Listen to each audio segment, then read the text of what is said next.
चलिए चलते चलते हम लोग एलपीपी के जो लेक्चर कर रहे थे उसके लेक्चर 5 पे आ गए हैं।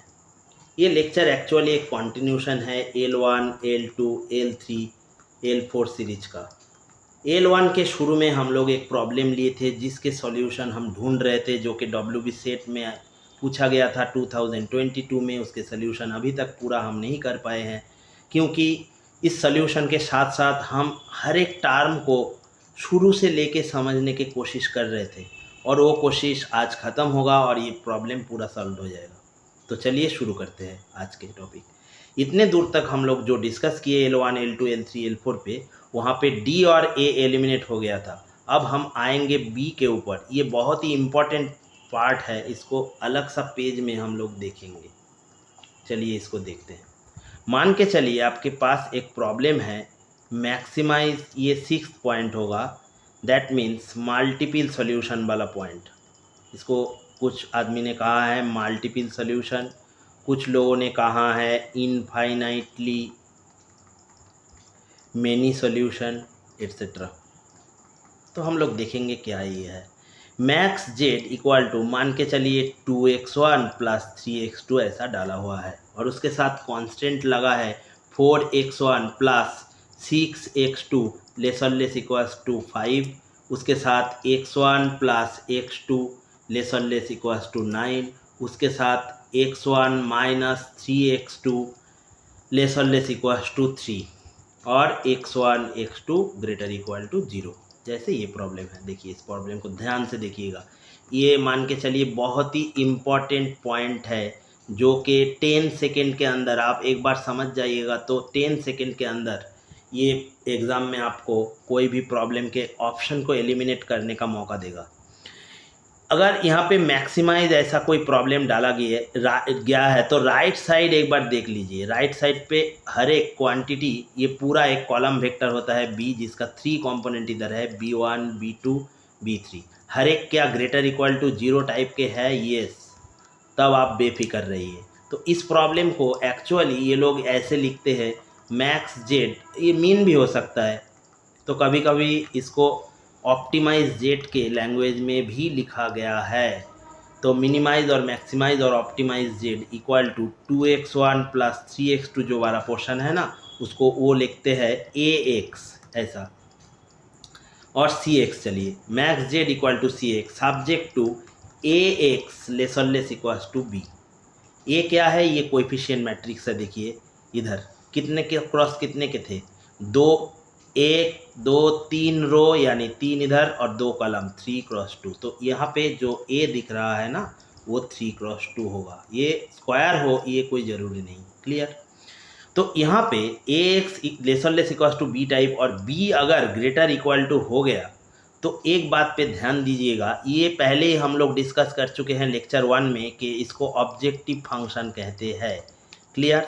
अब देखिए एक चीज़, यहाँ पे 2 है, यहाँ पे 3 है, तो इसके साथ यहाँ दुगना कर दीजिए इसको, जस्ट 2 दूना 4, 3 दूना 6, तो ये आ गया इसका पैरेलल लाइन। एक चीज़ पढ़े थे ना आप लोग 12th स्टैंडर्ड के कोर्स में, ax plus by plus c 0 कोई स्ट्रेट लाइन होगा तो उसके पैरेलल कोई स्ट्रेट लाइन को हमेशा ax plus by plus d equal to 0 ऐसे तरीके में लिखा गया है।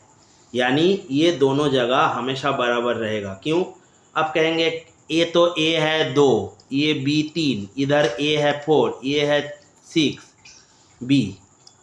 तो एक बार देखिए, यहाँ से हम लोग अगर 2 को बाहर निकल के ले आएंगे तो ये क्या होगा, 2x1 प्लस 3x2, और इस 5 को इक्वल टू कर देंगे, इक्वल ले लेंगे। तो इधर कांस्टेंट से क्या फ़र्क पड़ता है, कांस्टेंट तो खैर छोड़िए अलग ही है। तो ये हमेशा इधर क्या था, 5 टाइप का था, तो ये 2 इधर चला जाएगा, तो सीधा सीधा ये ऊपर वाला ही चला आएगा, दैट मीन्स ये दोनों होगा। तो दैट मीन्स पैरेलल देखने के लिए आप देखिए, ये था कांस्टेंट, ये था ऑब्जेक्टिव फंक्शन। अब ये कांस्टेंट ये ऑब्जेक्टिव फंक्शन के साथ पैरेलल हुआ कि नहीं, क्लियर।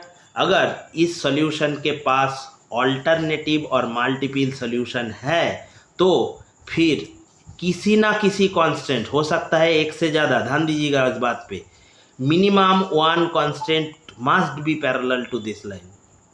यानी मैं क्या बोलना चाहा, किसी भी एलपीपी के प्रॉब्लम के पास अगर कोई ऑब्जेक्टिव फंक्शन है और उसके पैरेलल कोई कॉन्स्टेंट्स आपको दिख गए तो हो सकता है उसके पास मल्टीपल सॉल्यूशन हो, लेकिन है क्या नहीं इसको जानना थोड़ा मुश्किल है, इसलिए ग्राफ में उसको डालना पड़ेगा। देखिए ये हो सकता है एक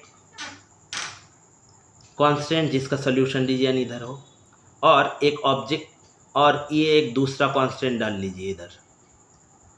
कांस्टेंट्स कैसे डाला जाता है हम लोग देखे थे पहले, एक बार देख लीजिएगा ज़रूर, पिछले लेक्चर पे ये सब है।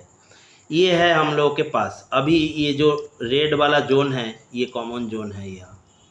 अब मान के चलिए इस ऑब्जेक्टिव फंक्शन को भी हम इधर डाल दिया और ये इसका पैरेलल हो गया, ये आगे वाला लाइन जो पहला वाला इसके साथ पैरेलल हो गया। तब जब पैरेलल दिख रहा है तब इसके पास सॉल्यूशन अगर होगा तो इनफाइनाइटली मेनी सॉल्यूशन होगा। यहाँ पे सॉल्यूशन होगा, ये फिजिबल रीजन मिल गया है, और यहाँ पे इनफाइनाइट सॉल्यूशन होगा। क्लियर? तब हम लोग इस रिजल्ट को कैसे याद रखेंगे, जब कभी भी आपको इनफाइनाइट सॉल्यूशन के बारे में पूछा गया होगा तो आप सिर्फ देखिएगा ऑब्जेक्टिव फंक्शन के साथ क्या कोई कांस्टेंट पैरेलल है। देखिए तो हम लोगों को जिस प्रॉब्लम दिया था उधर है क्या नहीं। इधर ऑब्जेक्टिव फंक्शन था, मान के चलिए x1 + 3x3, इसके साथ पैरेलल है, तो ये क्या है, ये कैसे देखेंगे, जस्ट नीचे नीचे डाल दीजिए ना। x1 के साथ कौन है 1, इधर क्या है 3, 1/3, ये क्या बराबर आया इसके साथ 3/6 के साथ, 3/6 इधर तो हाफ आएगा, तो ये तो बराबर नहीं होगा, तो पैरेलल नहीं होगा, तो ये तो पैरेलल नहीं है, ये है कभी भी नहीं है, क्योंकि इधर क्या आएगा 1/5, इधर क्या आएगा 3/6, क्या ये दोनों बराबर है नहीं, तो फिर ये भी गया। तो अगर इसके पास इनफाइनाइटली मेनी ऑप्टिमल सॉल्यूशंस होता तो इसके साथ कम से कम एक को पैरेलल होना पड़ता, लेकिन वो नहीं है, तो हम लोग इस ऑप्शन को भी एलिमिनेट कर डालेंगे। तो सीधा सीधा इसका आंसर कौन आ गया, यूनिक सॉल्यूशन। इनफैक्ट हम लोगों के पास देखिए एक बात, हम लोगों के पास जो सॉल्यूशन रीजियन आया था ना, ये फिजिबल रीजियन था, यहाँ पे कोई ना कोई पॉइंट पे वो यूनिक होगा, ऐसा एक ही पॉइंट रहेगा जहाँ पे ये होगा, क्योंकि अगर ऑप्टिमल सॉल्यूशन इनफाइनाइट होता तो इस ऑब्जेक्टिव फंक्शन के साथ कोई ना कोई कांस्टेंट जरूर पैरेलल होता, लेकिन क्या वो दिख रहा है, नहीं दिख रहा है, इसलिए हम लोग आसानी से इस ऑप्शन को सीधा सीधा एलिमिनेट कर देंगे। तो ए तो चला गया, डी भी चला गया, बी भी चला गया, तो हमेशा सी इसका आंसर होगा, और वही 2 मार्क के लिए पूछा गया था ना। तो इस प्रॉब्लम को हम लोग एक बार रिकैप कर लेते हैं, कहीं यहाँ आ जाइए। एक बात देखिए, और एक रिजल्ट हम लोग इधर कर लेंगे, इस रिजल्ट को आप 6th रिजल्ट नाम दीजिए, ये बेहतर होगा। 6th रिजल्ट देखिए, यहाँ पे हम लोग डिस्कस कर चुके हैं प्रॉब्लम का टाइप कैसा है, max Z equal to C x type, और उसके साथ a x less equals to b x greater equal to 0, क्योंकि एक्स पे दो ही चीज़ था, x1 और x2, ये हमेशा ग्रेटर इक्वल टू 0 टाइप का होता है, जैसे कि ये इधर 2 3 भी हो सकता है, लेकिन इन जनरल 0 टाइप का। क्लियर? तो ये था प्रॉब्लम। यहाँ पे क्या b के सारे एलिमेंट पॉजिटिव लेवल पे है, देखिए तो ये पॉजिटिव है, ये पॉजिटिव है, और लेस है, तो ये रिजल्ट मान के चलिए 6th रिजल्ट होगा। जब कभी all constants less equals to type आपको दिखेगा तो उस कॉन्स्टेंट्स के नो एफएस जो केस होता है ना, ये कभी नहीं आएगा। क्यों नहीं आएगा, देखिए ग्राफ में देख लीजिए, इधर इसका सॉल्यूशन कौन साइड पे होगा, लेस है ना साइन, इसलिए इधर होगा, इसका इधर होगा, तो ये नो एफएस कैसे आएगा, नो एफएस कब संभव है, देखिए हम लोग डिस्कस कर चुके थे। एक भाई मान के चलिए नॉर्थ पे गया इधर, और एक भाई साउथ पे चला आया, तब हो सकता है। जो लोग नए हैं तो पिछले लेक्चर एक बार देख लीजिए, नॉर्थ साउथ वाला कॉन्सेप्ट हम लोग समझाए हुए हैं। क्लियर? तो इधर क्या है, वो आ सकता है नहीं। तो ये रिजल्ट काफ़ी फेमस रिजल्ट है, हम एक बार लिख देते हैं, आप लोग कॉपी में डाल लीजिएगा, बहुत फ़ायदा होने वाला है उसका। क्या, इफ आपके पास एक प्रॉब्लम है max Z equal to C X, ये हो सकता है, min Z equal to C X, ये भी हो सकता है, और उसके साथ साथ क्या दिखे, a x lesser less equal to b और बी के हर कंपोनेंट, मानिए चलिए B1 B2 B3 जितने भी सारे कंपोनेंट है सब अगर ग्रेटर इक्वल टू 0 टाइप का हो गया तो इसके पास नो एफएस केस हमेशा नहीं आएगा, नेभार पॉसिबल, नेभार पॉसिबल। तो इस रिजल्ट के ख्याल के मुताबिक हम लोग उस प्रॉब्लम को एक बार देख लेते हैं। देखिए क्या इसमें नो एफएस केस पॉसिबल था। देखिए without solving we can say, यहाँ पे मैक्सिमाइज है, इधर 8 और 10 पॉजिटिव लेवल पे है, इधर लेस और लेस इक्वल टू टाइप लगा हुआ है, तो इसका नो एफएस कभी होगा तो नहीं होगा।